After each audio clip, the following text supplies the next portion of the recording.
मन को डांटो, ये मन बहुत बेईमान है। जब किसी को शराब पहली बार पीते हुए देखो तो ऐसे कहता, ऐसे मन कहता नहीं, और वो पीता, और फिर एक दिन उस घर में थप्पड़ मार करके पैसे लेकर के फिर जाता है पीने। मन को पकड़ाना होता है, गंदी से गंदी बात पकड़ा दो, वो बहुत जोर से पकड़ता है। अच्छी से अच्छी बात पकड़ा दो, उसको एक समझ लो कि एक तरह से वो अंधा आदमी है पर है बहुत बलवान, उसको जो पकड़ में आए तो बहुत जोर से पकड़ता है। अब ये है कि आपने पकड़ा, और जो पकड़ लिया आप बिना फुसलाए उसे आप छुड़ा नहीं सकते, इतना वो जोर का है। अब इसने शरीर को पकड़ लिया, इसने भोगों को पकड़ लिया। देख लो, बार बार हम शास्त्र की बातें सुना रहे, लेकिन वो छोड़ना नहीं चाहता। यदि कहीं वो नाम को पकड़ ले, बस आप समझ लो नामी भगवान भी चाहे तो नहीं छुड़ा सकते। अगर नाम को, ऐसे हैं भक्त जिन्होंने प्रभु से कहा कि आपको क्या चाहिए, लाला आपके नाम के बल से मैं आपको देने के लिए तैयार हूं, क्या चाहिए, जो चाहिए वो आप हमसे मांग लो। भगवान जो सर्वलोक महेश्वर दाता है, उनसे नाम जपक ने पूछ लिया कि तुम्हें क्या चाहिए, और देखो आशीर्वाद भी तो देते हैं रसिकजन, प्रिया प्रीतम को उन्हीं के नाम के बल से तो देते। एक बार केवल नाम पकड़ ले मन, फिर नामी भी चाहे तो छुड़वा नहीं सकता, ऐसी इसकी पकड़ है। जैसे इसने विषय को पकड़ लिया, लाख बार शास्त्र और गुरु समझा रहे फिर भी नहीं छोड़ रहा। अगर फुसलाए पा जाओ इसको और इसे नाम पकड़ा दो, दुलार से हठ से जैसे भी, एक बार ये पकड़ ले, जैसे थोड़ी देर में आपने पकड़वा दिया मन को। एक समय तो होगा जब ये बिल्कुल नाम नहीं जपता होगा। आज इसने थोड़ा तो पकड़ के राजी हो गया, और धीरे से अगर पूरा पकड़ा दो हर समय वाला नाम जप। अब जितना नाम जप कर रहे हो, यदि आप छोड़ना भी चाहो तो मन नहीं छोड़ेगा। आप देख लो करके। श्री स्वामी अखंडानंद जी महाराज से उनके एक शिष्य थे, 18 वर्ष तक उन्होंने मंत्र जपा, नाम जप करा, और आए बोले महाराज आपने जो नाम दिया था, उन्होंने कहा था राम राम जपो, तो 18 वर्ष हो गए, मुझे कोई लाभ तो मिला नहीं। कोई दूसरा हो तो आप दीजिए, 18 वर्ष में मुझे कोई लाभ नहीं हुआ। स्वामी श्री अखंडानंद जी प्रकांड विद्वान और भगवत बोध महापुरुष थे, तो उन्होंने कहा कि अच्छा भैया एक बात करो, जो 18 वर्ष से नाम ने तुम्हें कोई लाभ नहीं दिया, 24 घंटे तुम्हें हमारी कसम है, तुम मुझे गुरु मानते हो, ऐसे नाम की याद भी ना आने पावे, 24 घंटे बाद तुम्हें दूसरा नाम दे देंगे। वो प्रणाम, जो ही प्रणाम किया तो अभ्यास 18 वर्ष का। अब और एकाग्रता बनी कि लेना नहीं है, अब तो बाहर निकला, गुरु की कसम, अब वो तो नाम मशीन की तरह शुरू। वो गेट के बाहर नहीं निकले, रो के लौट गया, बोले महाराज सब कुछ हो सकता है लेकिन अब नाम नहीं छूट सकता। बोले ये मिला 18 साल।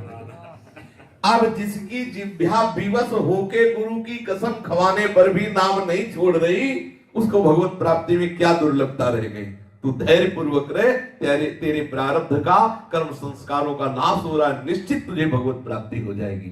तो हम नाम को पकड़ा दे तो देखो इतना वो ईमानदार है कि जितना पकड़, सच्ची मानिए, जितना आपने पकड़ा दिया उतने पे आप भी छोड़ना चाहे तो आपको जलाना शुरू कर देगा।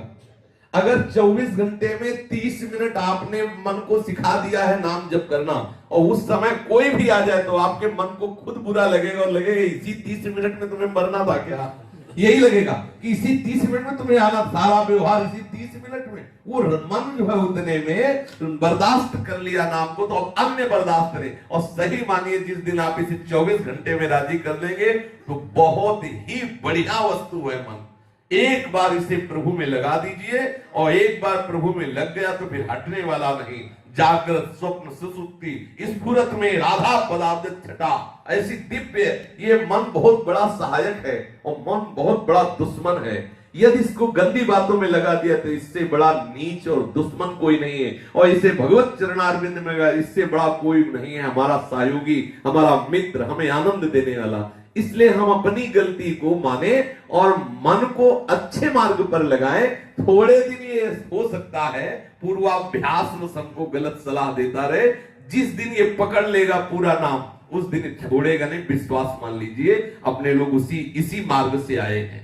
एक बार इसे ठीक से समझ में आ जाए कि जीवन ही नाम है, नाम ही जीवन है, फिर आप इसका चमत्कार देख लीजिए। भरी सभा में बात करते हुए बड़ी चतुराई से नाम जप लेगा। ये बहुत कलाकार है, बहुत चतुर है, बहुत समर्थ है। पूर्व में जब प्रारंभ में नामाभ्यास प्रारंभ हुआ तो अब जैसे तुमसे बात कर रहे हैं तो बीच बीच में बोल दिए, पूरा आपकी तरफ एकाग्र, तो सामने वाले को लगता कि हमें देख के बात कर रहे हैं, लेकिन उसके मुंह में नाम लिखते हैं और वो समझता कि हमें देख के बात कर रहे हैं, कि मतलब बहुत एकाग्रता से ऐसे देख रहे हैं और बीच बीच में वो हाँ जी ऐसा और बार बार नाम लिख रहे हैं। तो ये क्या मन ही तो है, लग गया नाम में, उसने फंसा लिया। अब सामने वाला नहीं समझ पा रहा कि क्या चल रहा है, और बीच बीच में बात भी हो रही, उसको देख भी रहे और नाम चल रहा है। अब हजारों से बात हो रही है, जैसे आप सभा में बैठे हैं, लेकिन मन ने गंदा चिंतन करने का स्वभाव बना लिया तो हो रहा है ना, आप देख लो। ऐसे ही यदि भगवत चिंतन करने का स्वभाव बना लिया तो वैश्यालय में बैठ जाओ तो भी वो वही करेगा, क्योंकि उसका स्वभाव बन गया भजन करने का। और अगर गंदा स्वभाव बन गया है तो आप चाहे जहां बैठ जाओ, वो अपने ही ताना बाना बुनेगा। देख लीजिए ठाकुर के सामने, बिहारी जी राधा वल्लभ जी के सामने खड़े होकर के भी ये वही ताना बाना बुनता। बहुत चतुर है, बहुत चतुर है। अगर भजन में लग गया तो गंदी से गंदी जगह में भी भगवदाकार वृत्ति कर देगा, और अगर बुरी आदत में लग गया तो बड़े बड़े महामहिमा में धामों में भी बुरे आचरण करवा देगा। बड़ा विचित्र देवता है, इसे फुसला लो, इसे डांट के दुलार के जैसे बने इसको सतमार्ग में लगा दो। यही जीवन का हमारे सबसे बड़ा धर्म है, यही जीवन का सबसे बड़ा कर्तव्य है कि हम अपने मन को फुसलाए पा जाए। मन को संभाल लिया तो सबसे बड़ा गुरु कौन, जिसने मन को चेला बना लिया? नहीं, चाहे जितने चेला हो, रहते सब मन के चेले ही है। मन को जिसने चेला बना लिया वही गुरु, वही महात्मा। जिसने मन को अधीन कर लिया वही सबसे बड़ा बलवान।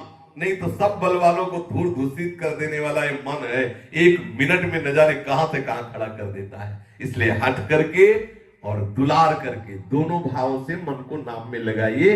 एक बार ये पकड़ लेगा तो कभी नहीं छोड़ेगा, इसका स्वभाव ऐसा है।